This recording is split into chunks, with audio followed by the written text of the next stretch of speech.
From LinkedIn News, I'm Leah Smart, host of Everyday Better, an award-winning podcast dedicated to personal development. Join me every week for captivating stories and research to find more fulfillment in your work and personal life. Listen to Everyday Better on the LinkedIn Podcast Network, Apple Podcasts, or wherever you get your podcasts. Did you know that small and medium businesses make up 98% of the global economy, but most B2B marketers still treat them as a one-size-fits-all? LinkedIn's Meet the SMB report reveals why that's a missed opportunity and how you can reach these fast-moving decision makers effectively. Learn more at linkedin.com/meet-the-SMB. Hello, my friends, and welcome to another exciting episode of Negotiate Anything. This show is produced by the American Negotiation Institute, and with over 5 million downloads and listeners in over 180 countries, listeners just like you have made this the #1 negotiation podcast in the world. Hi, my name is Kwame Christian, and I am the founder and CEO of the American Negotiation Institute. Here at ANI, we believe that the best things in life are on the other side of difficult conversations, and we are passionate about providing you with the best content that will help you to make your difficult conversations easier, both at work and at home. Lastly, I want to remind you that we offer consulting and conduct trainings, both virtually and in person, all around the world. Our focus is in 3 main areas. First, negotiation and conflict resolution. Second, leadership. And lastly, diversity, equity, and inclusion. Check the link in the description below to learn more about how we could work with you and your team. And now, without further ado, let's jump into the interview.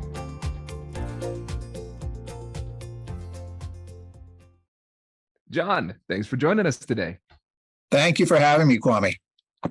Hey, it's my pleasure. So how would you get us started by telling us a little bit about yourself and what you do? Oh, sure. So I lead a negotiation team for EY for all our large, complex deals. I have 12 people on the team, and that's all we do all day long is negotiate deals. I've been doing this for now almost over 30 years. Started with IBM as a deal maker doing large outsourcing deals, technology services deals, and have just been at it ever since. So it has become a career and a passion for me. This is great. And can you tell the listeners about your blog too? Because I want to make sure that they have access to that resource. Sure. And we'll link to it in the description too. Yeah, no, thank you. I appreciate that. Yeah, so I have a blog called Running the Room, and it's really just my own monthly musings on negotiation theory, preparation, psychology, sales leadership, all those kinds of things. And the notion behind the name comes from what I always say with my team is, an effective negotiator is somebody who can go in and run the room. And that harkens back to days when we actually sat in conference rooms and did negotiations, which doesn't happen as much anymore because of the impact of technology. But a good negotiator can walk into that room, and I often joke that it's a little bit like the reality shows where somebody gets dropped in the jungle and they've got to get from one end of the jungle to the other, and they're given one tool to do it with. And in the case of a negotiator, that one tool is your experience. You have got to walk into that environment, take your experience, and assess, what am I dealing with here? What am I up against? How am I going to shape this? How am I going to get this from this opening conversation about, hey, we're going to do something together, all the way to signature? And all the different challenges you're going to have along the way, both internally with your own organization and then externally with the client, because everybody's got escalation points and approvals and things. So you've got to get that whole plan out there, and then you got to get everybody aligned, and you've got to get them all working collaboratively to get there so that you get to done on the job. So that's where the concept of running the room comes from. I love it. And listeners, I will vouch for this. It is a great blog. It is a great blog. And so kudos. I really enjoy reading it. So I think this is a great jumping off point for us, really, because you've been in the game for a while. You have a lot of experience, and you have seen all sorts of different negotiators at the table. And you've had to learn how to adjust with the times and with the personalities and the challenges that you've been facing. And so when you think about negotiation over the last 2 or 3 decades, what are the things that have changed in the game? The thing that probably has changed the most is people's awareness of the science of negotiation. And by science, I mean all of the different elements of psychology, of influence, of emotion, people, interpersonal behavior that have come into it. So if you go back to 1981, when Fisher and Urey wrote Getting to Yes, they were really the first ones to look at the negotiation environment and break it down into these 7 elements that you could look at strategically and prepare. What is the other party's interest? What are the options? All those things that took us through. And so you now had a structure. And then you had Robert Cialdini's book 3 years later on influence. So those to me are 2 of the quote unquote holy trinity of negotiation books that not only do you have to read in order to really be a good negotiator, you have to operationalize them. You have to figure out, how do I take this information that's in here and make this part of my negotiation strategy, my methodology, the processes that I use. So Cialdini's book obviously is a psychology book because he is a psychologist, he's a psychology professor.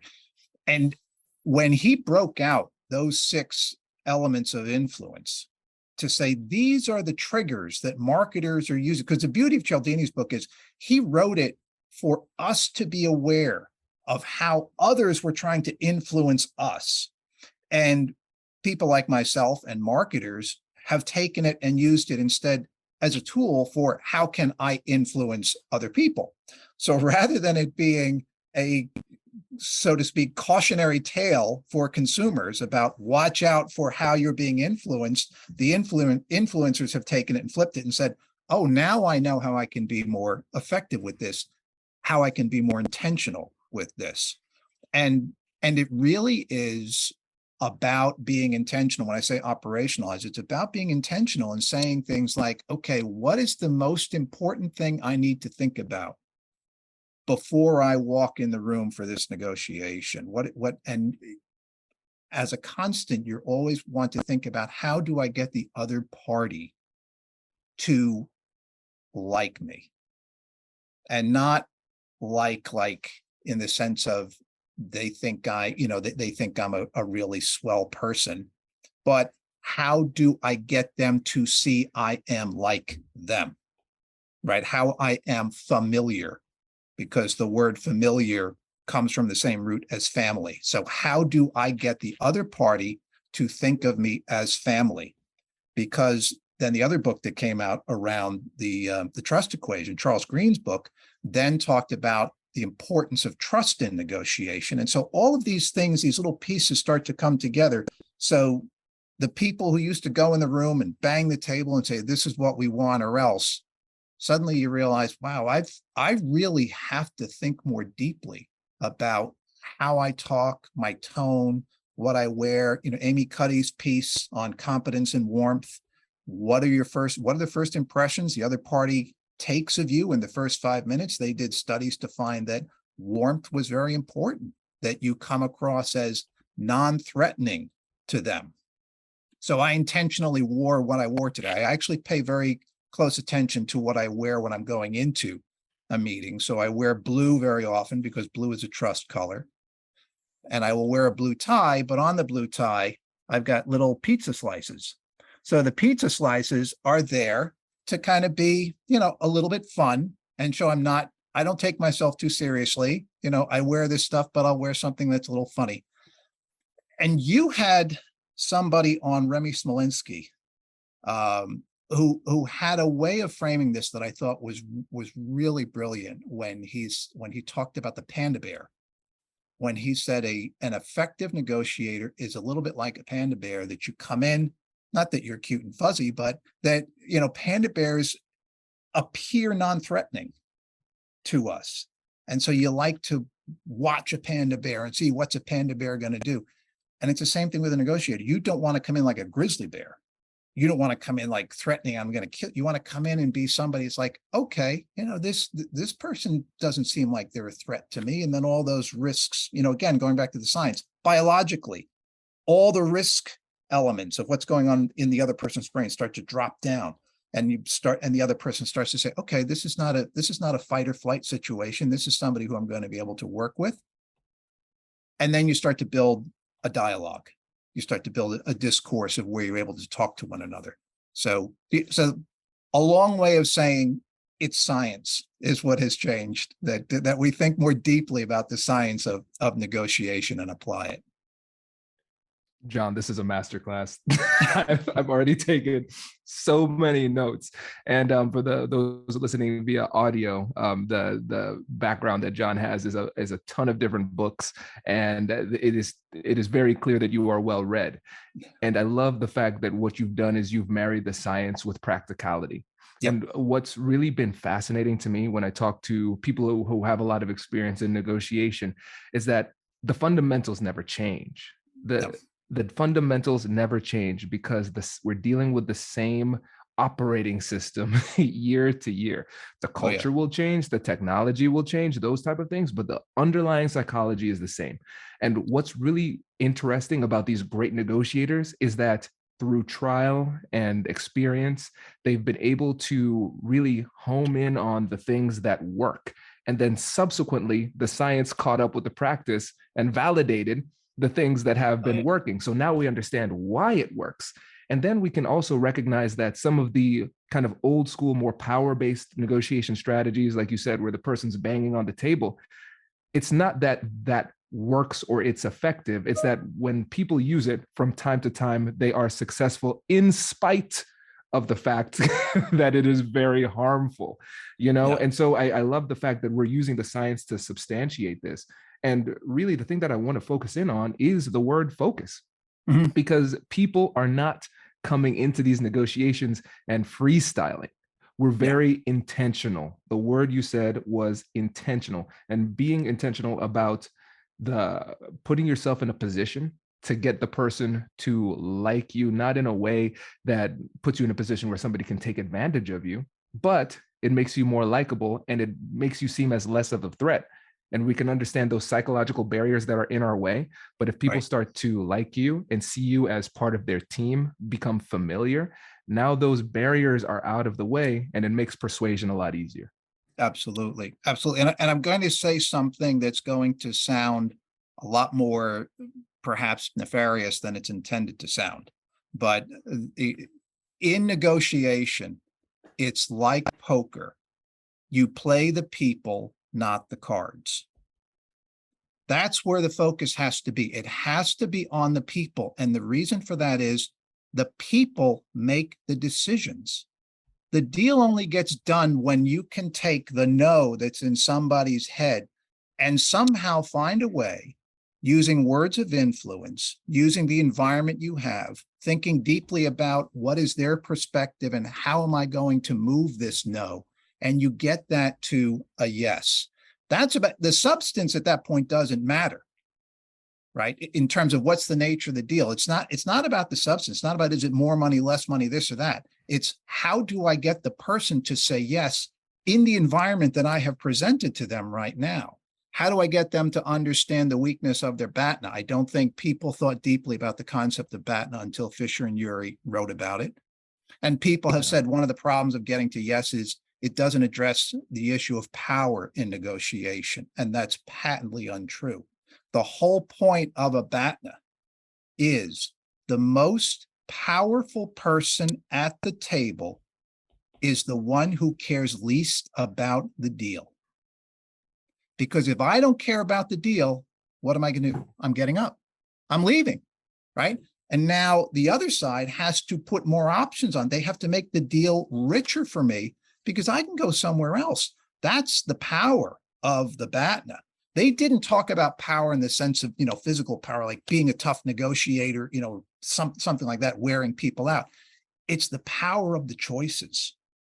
And how have you teed that up? And have you made the other side aware of the fact that, something, I don't actually need to do this deal with you. I can do this deal with somebody else. And suddenly the power shifts. That's what I mean about you play the people, not the cards. I don't mean it in a way that like you're doing Jedi mind tricks or something like that, and you're being untruthful or deceitful or something.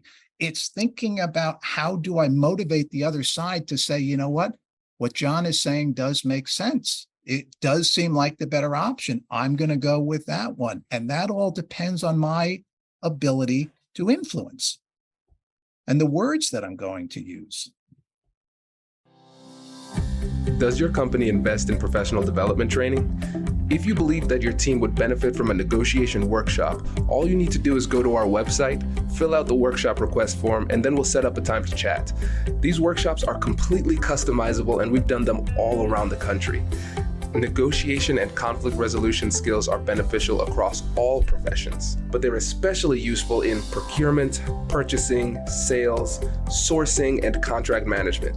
Our calendar is filling up quickly, and we even have some workshops scheduled for next year. If you think you might want one, I'd suggest reaching out soon so you don't miss out. Check out the link in the description to learn more, and we will be right back after this.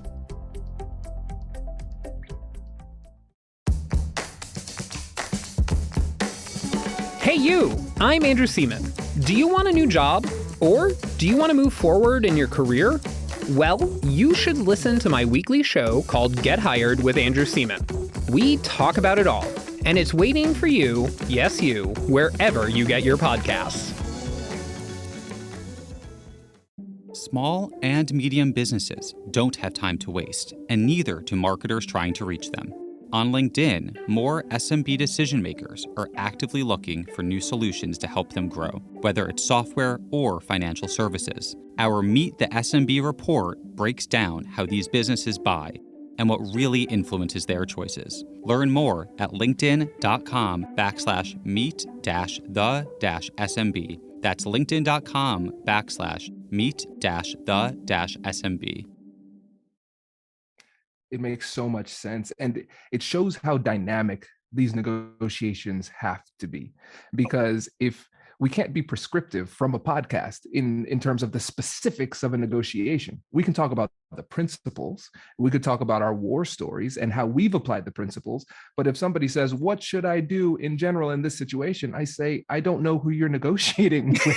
I don't know the context, right? Like, how tall is tall? Are we talking about a person? Are we talking about a building? Those are very different things, right? And so when it comes to understanding the person on the other side and being very intentional about the words that we use, the approach that we have, and the conditions that we create for persuasion, what are the elements that we need to look for in the people and the circumstances to make those adjustments on the fly as necessary? Well, it's interesting because today, of course, there's a lot of ability to research people before you walk in the door, right? You can get online, you can go on LinkedIn, people kind of explain who they are, their background, everything else. And there's a lot of stuff you can read into that. So the things that I look for are, what do I have in common? What are some things that at some point I might be able to introduce and say, hey, we share this. And I'll give you an example of that. Years ago, I was doing a large outsourcing deal down in North Carolina, and there was the person who I was negotiating with was a chief operating officer for the company. It was about a $600 million deal, so it was a lot of attention on it. Very important for him to get this thing done, and he was a driver. If you think about social styles, he was a driver. This is we're going to do it this way. And the team had a lot of problems with him because he was a very direct individual, and so I got involved. So we worked together for a couple of days, and then at a moment during a coffee break, just listening to his voice, we're down in North Carolina.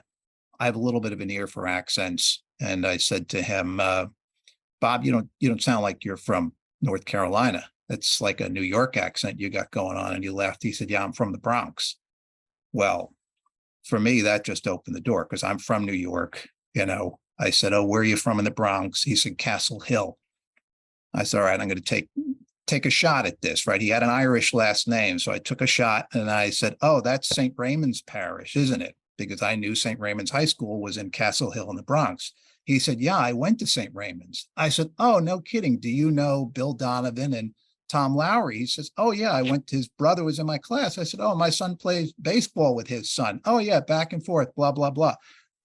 And my team looked at me and they said, what the heck just happened? I mean, all of a sudden, the conversation between me and Bob became very collaborate. We're joking and everything else. He said, what did you do to him? And I joked with him. I said, I call that New York Catholic high school mafia, because I went to Catholic high school in New York. If I'm doing a deal in New York and the other person I can figure out they went to a Catholic high school in New York, I'm going to know which one it is and probably know somebody. So I've got a tight network there. Now I got lucky because I was in North Carolina and I had a guy from New York down in North Carolina. I don't usually get that kind of a break, but you got to look for these things. So one of my colleagues, he was doing a deal in Tokyo, and he's a big guy from Nevada, big, Western style guy. He walks into the office. The client, he's 6'5". The client is about 5'4", right? Nothing in common. Japanese, Nevada, nothing in common. He sits down in the office. They start talking. He looks around the room like he's trying to find it. He's a professional negotiator. He's trying to find it. He sees pictures of roses. He says, these are beautiful pictures of roses that you have. And the guy says, oh yeah, I grow roses as a hobby. And my colleague says, I'm a rosarian as well. I didn't even know that was a word, a rosarian. A rosarian is somebody who grows roses, right? And boom, that was it. It's like another guy who cross culture, other side of the world, but we both like roses. Did that mean that the deal got done? No, but it was a connection. It was that familiar that, oh my gosh, even though we seem so different, there is something we have in common. And then you can start to build on that because there's something that it says about you that you share that trait. So you're always trying to find those things that might help, and you have to be careful about it. It has to be handled subtly. You can't, moment you walk in the office, look around and say, oh, I see you went to such and such, I went to, and try and do it. You can't be ham-handed about it. It has to be played carefully. And so that's where you can start to build that affiliation, start to build that trust. When you build the trust, you get collaboration. When you get collaboration, you get brainstorming. You get brainstorming, you expand the ZOPA. When you expand the ZOPA, you get a better deal, right? So it all escalates up, and it all starts with the science of psychology. I love all of this. And John, quick thing, I'm going to be a glossary for the listeners out here. So ZOPA, zone of possible agreements. And so when we talk about expanding the zone of possible agreements, now we're expanding our possible, the likelihood of us getting a deal, because people become a little bit more malleable when they have a better perspective of you. And let me try to think about this in a metaphorical type of sense, and tell me if this is a fair way of conceptualizing this.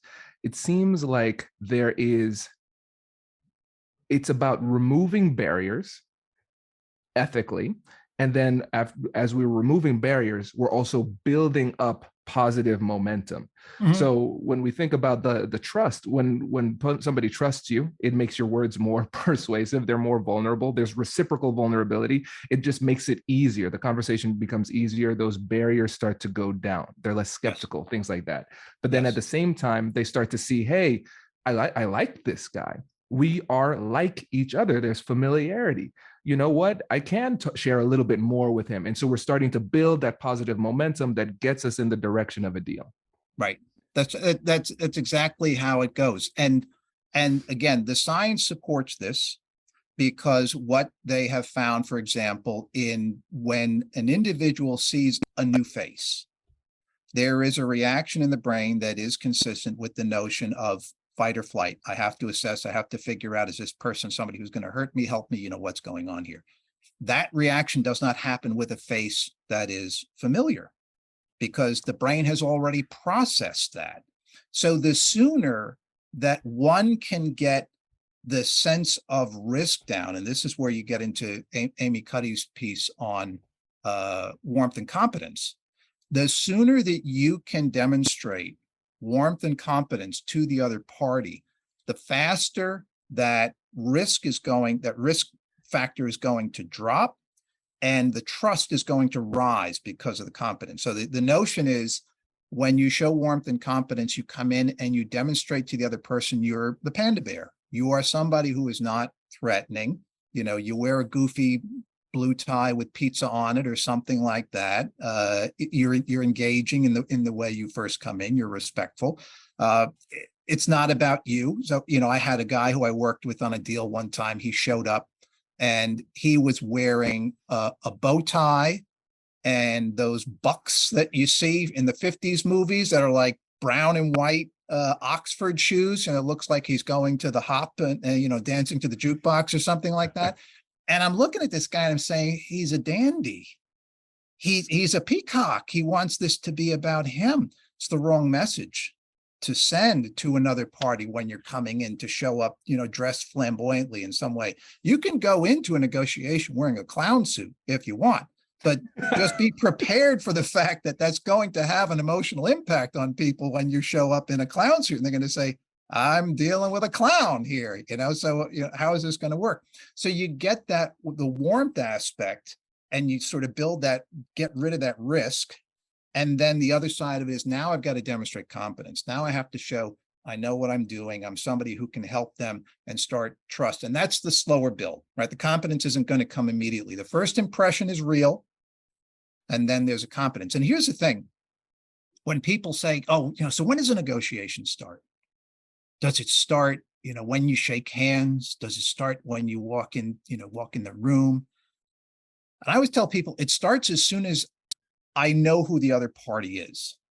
As soon as I hear, or I say, when you are known to me, that's when the negotiation starts. Because, and I've done this when I've done training classes, I'll ask people, so if you were, and I used different people back, years ago. So currently I would say, you're going to do a negotiation and you're about to, and the negotiator who's coming in for the other side of the table is Vladimir Putin. Are you ready for that negotiation? And I saw the expression on your face was sort of like, whoa. So I've never met or dealt with Vladimir Putin. I assume you have not. And yet both of us would have a reaction to the fact that Vladimir Putin's coming in to negotiate. Now I say to you, the other person who's coming in to negotiate with you is the Dalai Lama. And you have in your head a different reaction. You say, oh, the Dalai Lama, this will be interesting. And perhaps, you're like this when you hear Vladimir Putin, and then you go like this when you hear the Dalai Lama, you say, oh, this could be enlightening for me, right? What is it about them that caused the reaction if we've never met them? It's their reputation. Your reputation starts the negotiation before you enter the room, because if the other party has any familiarity with you or with your company, they're going to have a reaction, and immediately, and the risk walls may start to go up. Certainly if you heard a name like Vladimir Putin, all of a sudden you're like, whoa, we got to get ready for this one here. But maybe with the Dalai Lama, maybe it only goes up like this. Let me, get to know this guy, but generally he should be okay to work with. But that's what happens to us when somebody says, well, you're going to be negotiating with Kwame Christian. If they know of you, they'll say, oh yeah, I've listened to his podcast. I know this could be interesting. In fact, I may even learn something from him.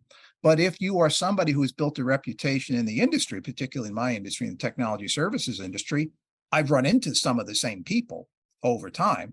In fact, I had a negotiation where I showed up a little early, get in the conference room. I like to sort of assess the environment, see what I'm going to be dealing with. And there was a guy who was in there who is what in the industry is called a TPA, a third party advisor. And they are consultants that are hired by our clients to advise them on large technology deals. How do we work through this? Can you help us negotiate it? And so he was their third party advisor. And I had worked with him on another deal. His name was Rich. And he saw me and he said, oh, hey, John. And I said, hey, Rich, how you doing? Good. He said, I'm just getting things set up. And he was going around the room, putting little tent cards on the conference table with everybody's name on them. So you knew where you were supposed to sit.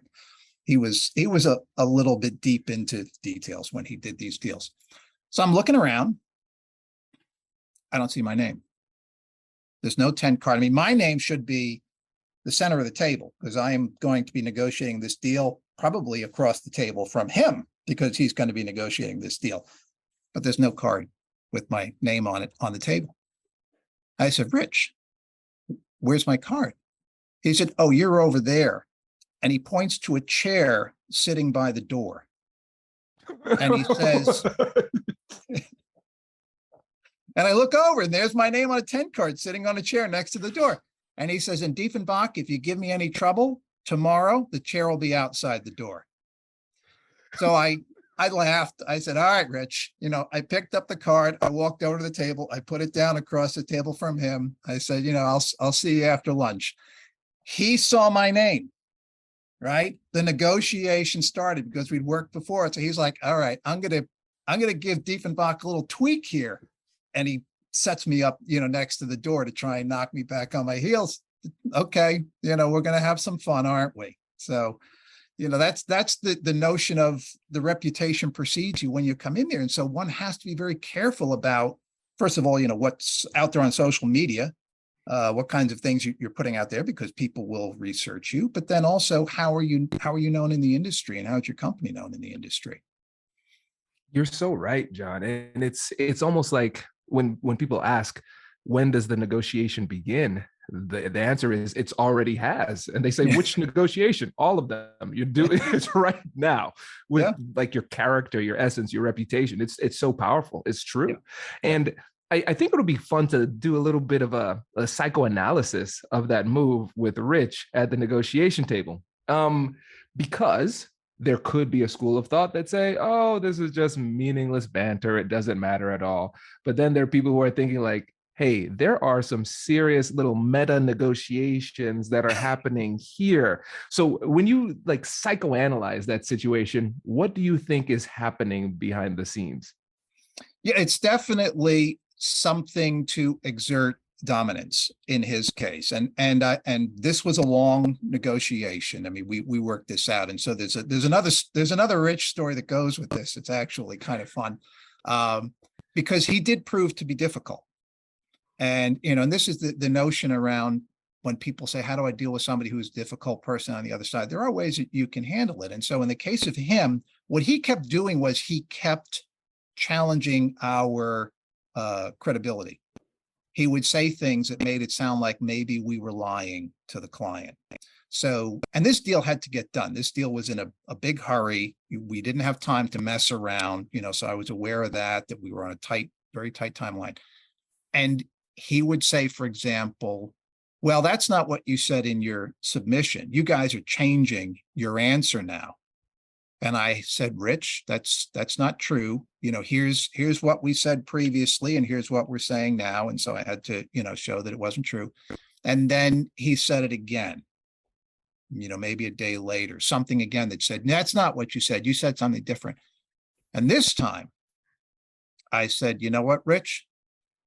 We need to show you what we said before, because what you're saying is not fair and it's not true. So we're going to take a break and we're going to go away and we're going to come back with the information to show you. And we left and we went away for an hour. Now I had that information in my briefcase, but I didn't want to show it for an hour because I wanted the clock to tick, because the business guy who needed this deal done was sitting next to Rich. And I wanted him to see Rich is wasting time. We came back in and we showed them, you see, this is what we said before. This is what we're saying now. And he said, okay, fine. And then again, he said it. Well, that's not what you said before on another topic. I said, Rich, let us go away and get that information for you and we'll come back. We left again. We left for 90 minutes. I had the information. I could have brought it out in 30 seconds. I wanted the clock to tick. I wanted their business guy to sit there sweating it out, saying, what is taking so long? We came back again. We showed Rich what you said was not true. Well, guess what happened the next day? Rich was sitting at the end of the table and the business guy was at the center of the table. And again, this goes back to, this is again, operationalizing all of these issues around interests. I sat there and said, what is the primary driver? What's going on here? Time. And the decision maker is the guy sitting to Rich's right. And the one thing he doesn't want to do is lose time. So if I can show him that Rich is wasting time, I will get Rich out of the driver's seat. And that's Sure. bringing all of those pieces together to be thoughtful and intentional in your strategy of influence. Oh man, this is a masterclass. Okay, and I think we can summarize this briefly, and then I want to go deep into it. Because really this goes back to what you were talking about before, like you said, with operationalizing the psychology. But again, listeners, I want you to pay attention to this really important fact. There is no book that can give you the insight that John just displayed. The best it can do is give you a menu of potential circumstances and potential tactics and strategies, but you have to have the insight and expertise to be able to know what to do at what time. So you have to have an intricate knowledge of the psychology behind the tactics to understand what tactics will work in this situation. But you also have to be able to read other people, understand the psychology of each individual person in the room, and then understand the group dynamics about how the different psychological tendencies interact with each other. Yes. And so then you can create a bespoke strategy in the moment, but the only way you can do that is with expertise. Yes. And so, John, I want to go through and take a little shot here, and I want you to tell me where I'm on track and where I'm off, because I want to try to break this down a bit more. Okay. So, at the beginning, when we think about the joke, behind every joke, there's a little bit of truth. Like there's a lot of social dynamics that happens when it comes to humor. Like, what is the premise of the joke? And that's where we find sometimes the hurtful truth. Because when you think, hey, John, this is your seat, it's by the door, ha, ha, ha. The premise being, if you misbehave, I put you there. But the real meat of the matter is, I put you there. I am dominant over you. And so I think some people might laugh and just pretend like it's nothing, but it is something significant. So you laughed to show that I am not bothered by this. And then you assertively took it and put it right in front of him and say, no, we're equals. Nice try. Yeah. And then when you go back, what you've done is you've made it clear, like, hey, you're going to try some stuff, but every time you try stuff, I'm going to check you. And so he said, all right, that's not true. You directly said, it is true, and here's why. You didn't say, well, I can understand from your perspective how it might seem that way. No, this is a direct attack on my credibility. Oh, yeah. And I need to put a stop to it immediately. I can't let that stand. And so you checked him every other time, but it continued. And so that's when you had to escalate. And so what I've found is that difficult people, they have a pattern of behavior. It's different for different people. And so I think his pattern might have been, hey, you're lying. No, I'm not. Yes, you are. No, I'm not. Yes, you are. He has more repetitions playing that game. And so what you did is you took control of the interaction by changing the pattern. Hey, you're lying. No, I'm not. You sit here in timeout and wait for me to come back. And then I'll show you that you're off. And then you extended the amount of time. So it's essentially a social punishment, but playing on the key lever that you've identified, which was time. This will hurt them more than it hurts me. I have more time than them. Every time they try to check me in this way and assert social dominance over me in this way, I'm going to hurt them in a way that hurts them, not me, which is time. Sit in timeout. I'm in control. Right. Is that a fair analysis there? Yeah, it is, and you highlighted a very important aspect of what he was doing, because the first time it happens, I responded right then and there. I said, no, wait, here it is. Here's the truth. Here's what you said. And the second time it happens, then all of a sudden the light goes off in my head, and I say, whoa, this is not a question. This is a tactic. Yep. Let's see what happens when I respond to this tactic with a tactic and see what he does next. And then he comes and he plays the tactic again. And I say, okay, now I've got a strategy. And my strategy is to keep responding in this way because I have an outcome I'm going to produce over there. And there's a great quote. I wish I could remember the name of the Marine general who said it during the Second World War. He said, amateurs use tactics. Professionals use logistics. And what he meant by that is professionals prepare. You think about, because in wartime, logistics win, right? If you look at this, our victory in the Second World War was because we kept the supply lines going. We could get stuff to the troops at the front, whereas the Germans and the Japanese They were not able to over a period of time because we shut the supply lines down. And so their people were fighting without support. And his point is, if you prepare, you will defeat tactics in the long run. But you need to identify what the tactics are and then make sure you're adapting to them. And this is perhaps the most valuable trait that a negotiator can have. And under this word, there are a whole bunch of other words that play into it, but it's adaptability. You have to have adaptability because you said it, it's a dynamic environment.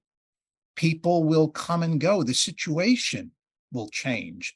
People will get introduced that weren't part of the conversation before, that now you need to shift gears. We had this in a deal I was doing in New Jersey with a pharmaceutical company.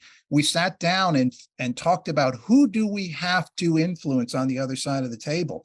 And we named everybody, had them up on a whiteboard, talked about their social styles. How are they going to behave? How are we going to influence? Who has the relationships? Et cetera. We mapped all of that out. And then somebody said, well, what about Sheila, the chief risk officer?